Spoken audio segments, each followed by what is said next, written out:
Welcome, everybody. Good afternoon, and I wish to thank everybody for this participation. This is, related with the brand. No, GIADA is a very well-known brand, and at the same time, there is a strategy behind this firm, and a strategy that comes from very far, no, from Asia. But GIADA is very proud to say that was born in Milan, and it reminded me Henri Stendhal. That's a very famous, was a famous French poet, and his gravestone in Montmartre, he wanted to write Milanese. He was French, but he loved so much Milano that at the end of his journey on Earth, he decided to put that word in his gravestone. It's very important, the relation between GIADA and Milan.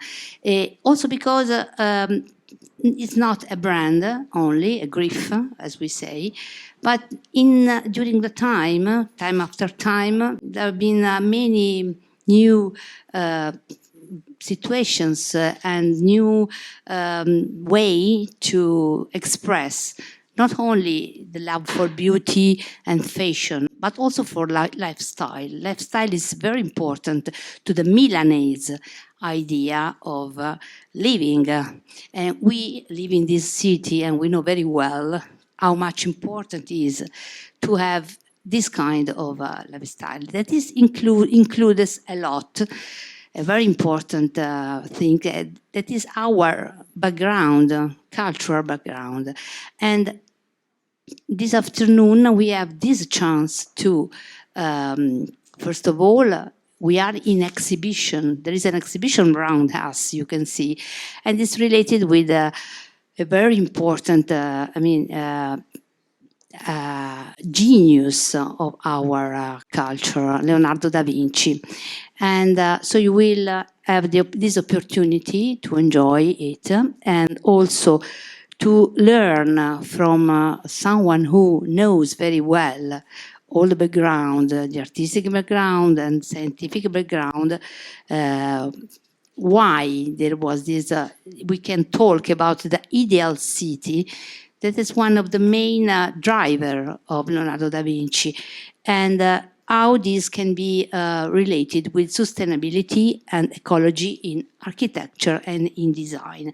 So this afternoon we have the opportunity to reflect on this. I give the floor to Professor Alberto Rocca, Board of Fellows of Veneranda Biblioteca Ambrosiana and Director of the Art Gallery.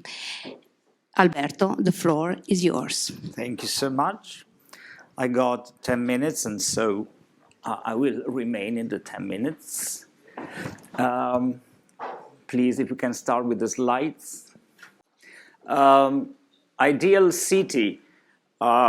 What is an ideal city for a Renaissance man? First of all, is to try to go back to the perfection of art that was meant by classicism. And this is why the first image we have is not by Leonardo, but from an architect who was a great inspirer of Leonardo's, and he was Francesco di Giorgio Martini. And he took an idea from Vitruvius. Vitruvius was a great Roman architect. And the idea is that the perfection of the cosmos is man. Man represents the top of the creation according to Renaissance man.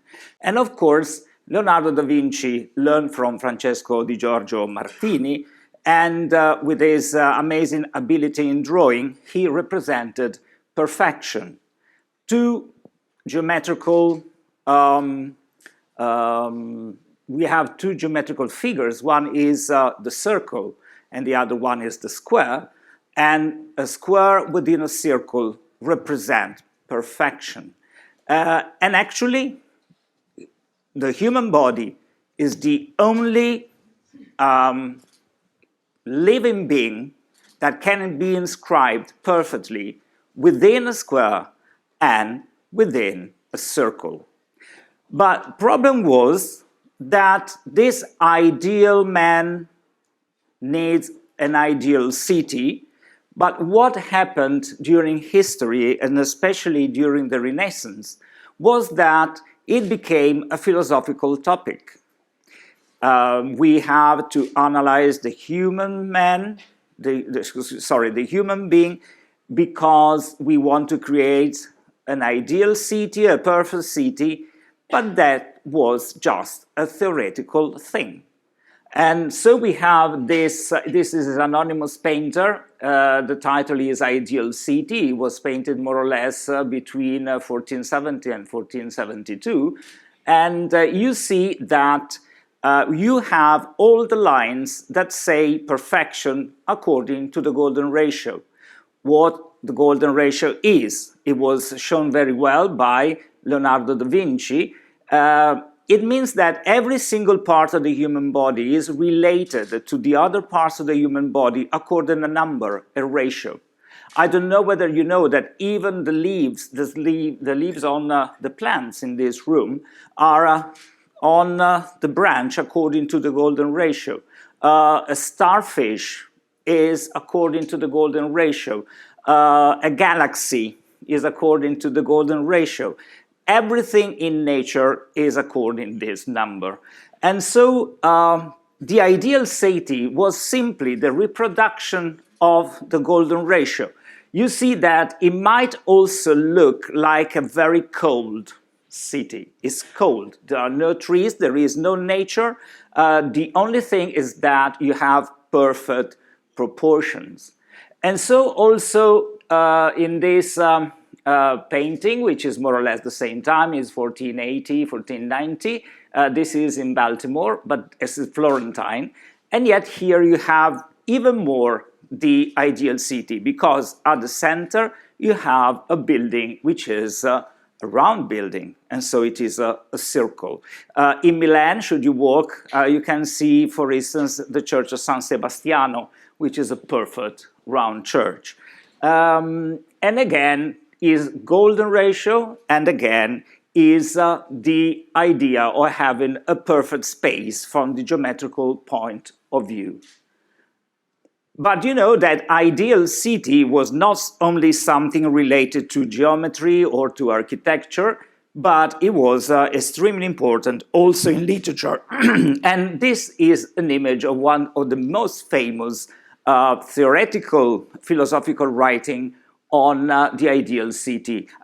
Not only a city, but an entire island, utopia. And utopia means nowhere, because it's so ideal, it's so perfect that it cannot exist anywhere. This is a book written by Thomas More in 1516. And so we have the ideal city as a perfect geometry, the ideal city or the ideal island like utopia, where relations are perfect, where there is an economy which is entirely respectful of everybody, and so on. But this is theoretical. Well, theoretical also moving people to try to express architecturally this in real buildings, and this is the famous city of Palmanova in the province of Udine. You see that it is exactly built according to the golden ratio. I read many times that to live in a city like this is nightmare, because it's nightmare. And so the problem is that you have perfect shaped, perfect proportions, perfect philosophical thinking, but it does not work. And so we go back to our Leonardo da Vinci. Leonardo da Vinci was a man who had a huge disadvantage. He was an illegitimate child, he could not go to school, he didn't have a proper education, a formal education. And this caused him to have some delays. He did not Latin, for instance, but also gave him some advantages because he was extremely clever, of course. And he was forced to observation, and also he decided to develop things not according to the old rules, but according to what it seemed more obvious and more clever. This is a wonderful map of Milan. This is the Venerable Biblioteca Ambrosiana. It is incredible because this is a map, and you see also a birdside map of Milan. It is precisely, it could overlap Google Maps. Places that do not overlap, it is because they changed in 500 years. Well, it is, in a sense, an ideal city because it is round, but is also based on real things. And, well, I'm pleased to say that the place where the Ambrosiana is the place that Leonardo indicates in this map as the real center of Milan, vero mezzo di Milano, he says in Italian. Well, so there is the idea of the round city, perfection, and yet he understands that Milan has many problems. When Leonardo da Vinci made his drawings in 1487 and 90, he was in Milan, and a few years before, there was a calamity. 50,000 people in Milan died because of lack of hygiene, because of illnesses. Thus, for him, the ideal city is not the city only having perfect proportions, but is the city that allows to have a sewer system, for instance, that allow people to differentiate the different places where things are produced. And so a city where you can have a decent life. The model that you will be able to see that belong to the Ambrosiana, but we have a model of the ideal city, can be seen here at GIADA. And then this is the model, and I'm proud to say that this was the model that was exhibited in Beijing, the Tsinghua. You see that there is perfection, is beautiful, is according to the golden ratio again, but not only according to the golden ratio. It is on two different levels with a lot of channels, a lot of water. It could play on the fact that Milan is a city built on water, and he exploited this. In order to have fluent water, it means to be clean, it means not to have illness, it means to help people also to develop trade. A lot of drawings of Leonardo da Vinci are about the trading system, the Navigli, for instance. And this is the last, because I want to stay in the 10 minutes, and this is the Naviglio di San Cristoforo.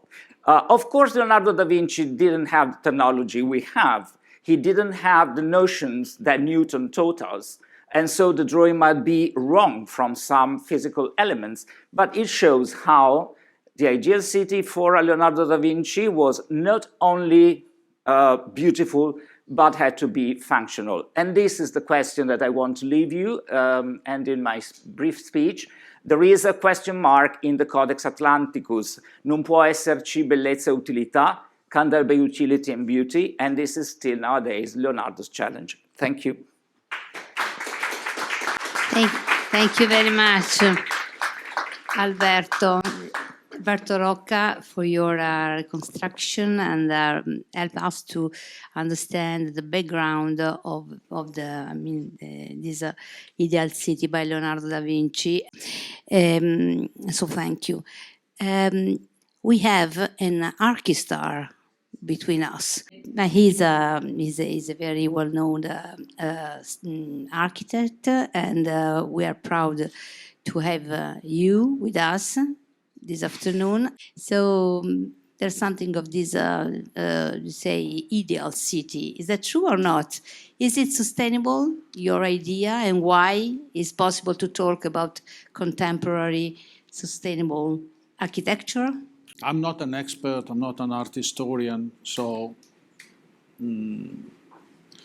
I cannot really speak about Leonardo like art historians. But I do feel like if he was just here with us.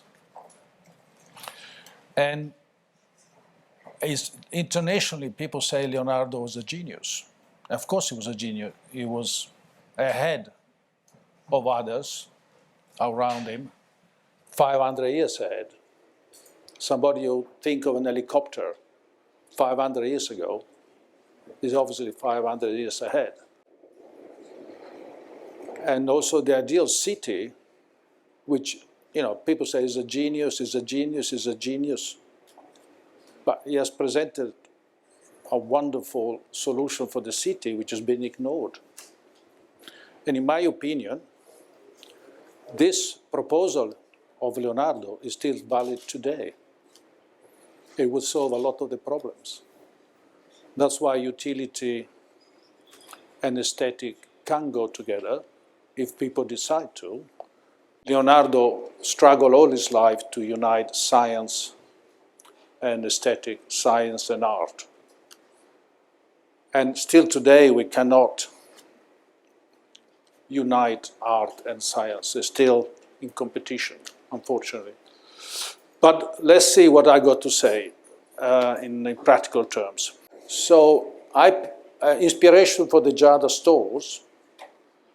The GIADA stores, I'm just going straight to the point, otherwise I'm going to speak for an hour, which is not the case, is falling in love with the femininity of the GIADA outfit design.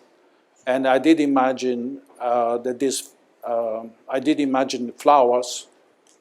And when you see flowers on a rock, there is a contrast, but at the same time a marriage, which makes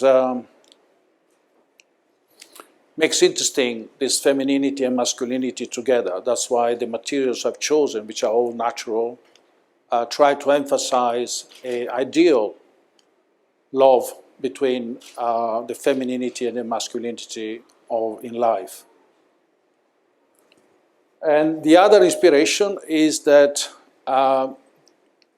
simplicity is the greatest form of sophistication. Interesting enough, this was one of the inspirations also for Steve Jobs. Coincidence.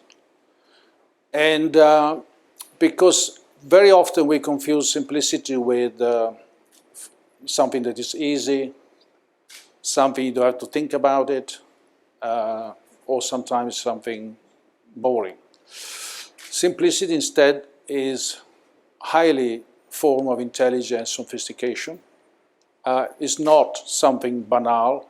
In fact, all the design that are based, the GIADA stores are on an elegant simplicity, a sophisticated simplicity, not only with the choice of natural materials, but also on sophisticated details, which drives builders mad. But the final result, it makes the space almost look sacred, like a temple. And I think mirrors very well GIADA clothes design, because I think it's a design that makes a woman, that's my point of view anyway, makes a woman not vulgar, makes a woman like she's some angel, something sacred, something pure, the opposite of vulgarity. So these things combined together made the inspiration for the GIADA stores. This is a fragment, but it symbolizes a lot the soul of the project. I've done a few stores for GIADA in China, some flagships. One of the characteristics of the facade of GIADA stores is that it shifts away from the conventions of 100% glass, where everything is on show in a very commercial and vulgar way. It is instead discreet, like for instance today here, is very understated. It's not in the middle of the road. So it's the same philosophy which luckily Mr. Zhao, GIADA's chairman, share. So the facade is not a showing off, it's something very sophisticated. You know, it's very simple. There is a crack on the stone wall, and there's only one dress in the window. Now I'm going quickly through various images. Some of the images of the Beijing store. The natural materials, dolomite stones, cast bronze, which is for the first time is being used in fashion stores, and very raw totem stone, really almost like rocks. This is another GIADA store in China, in Beijing.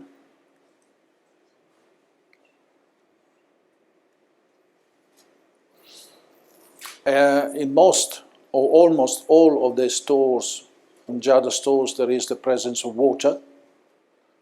Water used as a symbolic element, not just so much as a decorative element. Interesting enough that Leonardo had all this water everywhere. Coincidence, I don't know. Cosmic forces work their own way. There was also water here on the ground floor, which has been, unfortunately, closed. But at the beginning, for many years, we had the water running, bringing good fortune to the store. Because water is a symbol of life, of fortune, bring positive energy. It's not just a decorative element. Etc. Other images of other stores.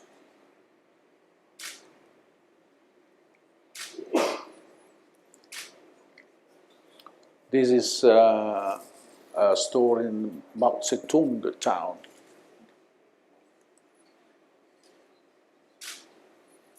As you can see, the GIADA clothes are displayed like if they are almost statues, like if they are in a temple. So the opposite of daily vulgarity.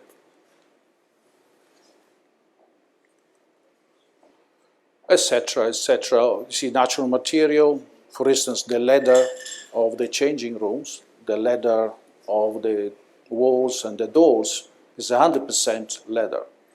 There's not any chemical intervention at all. So it smells like if it's a cow. Nature for you. This is Boston. This you've seen it at GIADA downstairs. The element of water. One would say, why do we need, because we live in such a materialistic culture and utilitarian, that we lost the symbols, flowers, water, fire. We have lost all these symbols. And so I think it's interesting to instead, in contemporary architecture, to insert these symbols, which are symbols of life, symbols of good fortune, symbols of positive energy, symbols of love. So we're going beyond the utilitarian function of things. And if you actually read Steve Jobs' book, you read a lot of this. He wanted to go beyond the mere utilitarian things.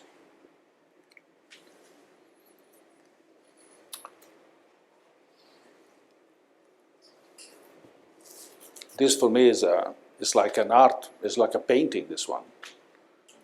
For instance, it took me a while to convince that the stone cannot be all the same. There has to be a slight differences. That's why it's the difference between simplicity and simplistic. Because nature is never equal. is never the same. It's never homogeneous. It's the opposite of that. We tend to flatten nature. We tend to make all the same, all forever. But nature is always movement. When you see leaves of trees in the autumn on the floor and you look at them, it's like seeing, 1,000 colors. So, in my opinion, good architecture gets inspired by nature, and Leonardo spent all his life experimenting, opening animals. Nature was, the nearest things to God, and that was his greatest inspiration. And then I pick up another quotation, aphorism from Leonardo da Vinci. I'm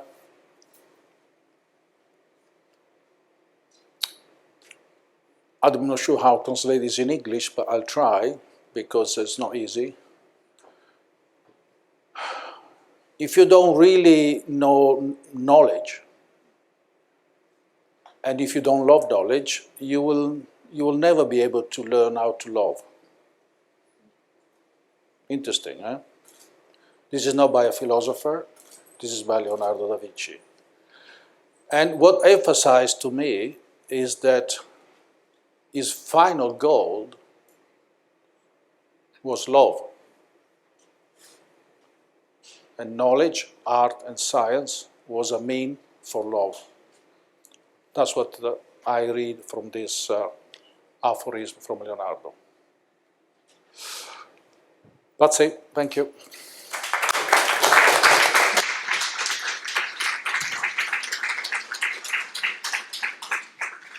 Thank you. And there are like secret gardens sometimes, no? You're like a secret garden. No more secret. If you open the door, you come in. Yeah. It's no more secret. So you prefer this kind of atmosphere where you have to discover something, not just, is it quite a more... It gives you a sense of calmness and emotion, which is not anger and chaos, but is more meditative. In fact, when I went around with Alberoni in one of the apartments I did here in Milan, he took his hat off at the end of the tour, in absolute silence. He said, "Oh, but this is not an apartment. This is a meditation space." Yes. So he understood the meaning or the suggestion of the coming from the walls. The walls are different, but are not always the same. I mean, they can give you the right instance, inspiration to... In this apartment I was just mentioned, I divided day life and night life, and to cross day life to night life, you had to cross an island of water and put a huge rock, which arrived with a helicopter, and put a huge rock, and you walk on the rock, you cross the river, so every time you go from day to night, you have the symbol of water that gives us some kind of emotion that you're moving from the night energy to the day energy. And in my opinion, architecture should have all these symbols, which unfortunately have been lost because it's important to make money, it's important to make profit, it's important, God knows what is important. And all these symbols have step by step disappear. I heard today that there is 3 million trees coming to Milan very shortly. So you're very happy for that. Yeah. Yes. I even suggested to put some trees in Montenapoleone. Yes, absolutely. Wouldn't that be nice? I think that among other cities, is still a city with very few green spaces, no? I mean, the proportion. I don't know if something has changed in the last years, but you should improve. So thank you very much. I wish to thank all the participants, and closing with a question to everybody, starting from Claudio, Silvestrin, and then the others. Claudio, which is your ideal city? Tell me the name. Maybe the one that I'm going to make. Okay. So it's still to come. Yeah, It's not exist. With time will come. Like I'm in already the working on it. like in the Utopia than Thomas More a little bit. Yes. Yeah. Arianna. No, sorry. Well, it's not like Thomas More. No, I mean the idea of utopistic. It's come to Probably more like Leonardo da Vinci. Leonardo da Vinci. Yeah, I can imagine. I can find the traces in your art. And your? I can say Take it your time, eh? can Take your say- time, because if you don't say Milan, they say, no, "Oh, no. she doesn't want to say Milan." Why I have to? I can say the city of Calvino, Okay. the city Invisible that cities. doesn't like the 7 or the 70 fantastic thing, but the answer of a question. The city of people. Yes. Thank you, Giorgio. I'll say Milan, but with the point of view of someone who don't live in Milan, but in the country around Milan. And so I love the movement around Milan and in the city, which changes the city and all the land which is around Milan. So I love this city because of this feature. Of the changing that can Yes, can the come. continuous changing that involves the city and the land around Milan. This is the spirit of Milan. Okay, Alberto. I'm very ambitious. My ideal city is the city where I can be myself in full.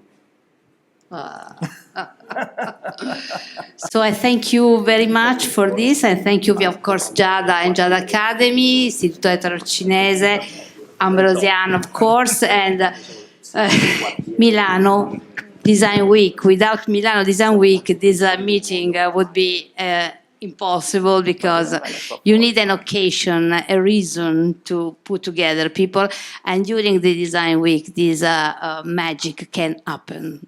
Thank you very much. Thank you.